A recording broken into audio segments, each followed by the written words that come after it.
Napahagulgol ang mga kaanak ng 72 anyos na si Ruben Yabut.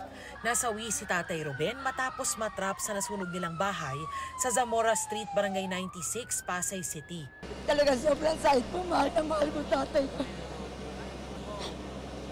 Mabuti pa nung namatay na lang siya sa sakit kaysa sa ganyan. Kwento ni Rosalie, bedridden o hindi na nakakagalaw ang kanyang tatay matapos ma-stroke. Nagkataon daw na mag-isa lang ang ama sa bahay nang sumiklab ang sunog pasado 2:00 ng hapon kanina. Sa Maynila po kasi ako nakatira. Ang tatay ko po kasi lagi ko lang pinupuntahan dyan dahil may sakit po talaga po yan.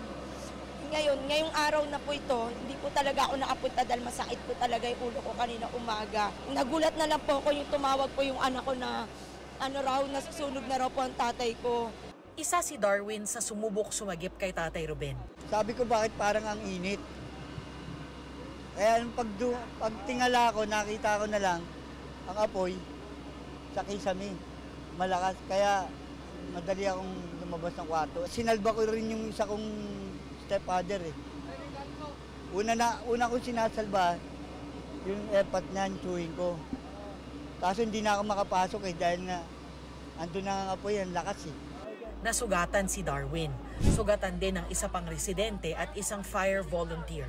Ayon sa mga bumbero, mabilis lumaki at kumalat ang apoy dahil gawa sa light materials ng mga bahay. Kasikipan ng kalsada, may mga double parking tayo dito. Since mga iskinita yung papasukan, so isa ito sa naging challenges namin. Yung structure po ng ating pinangyarihan ay more on light materials. Nasunog din ang mismong barangay hall ng Barangay 96. Damay daw ang ilang mahalagang dokumento gaya ng financial documents, blotter at logbook ng barangay. Ayun na nga po, ayun na nga anuhin namin ngayon kung paano. Pero yung secretary namin, naka sa kanya lahat yung mga files na wala.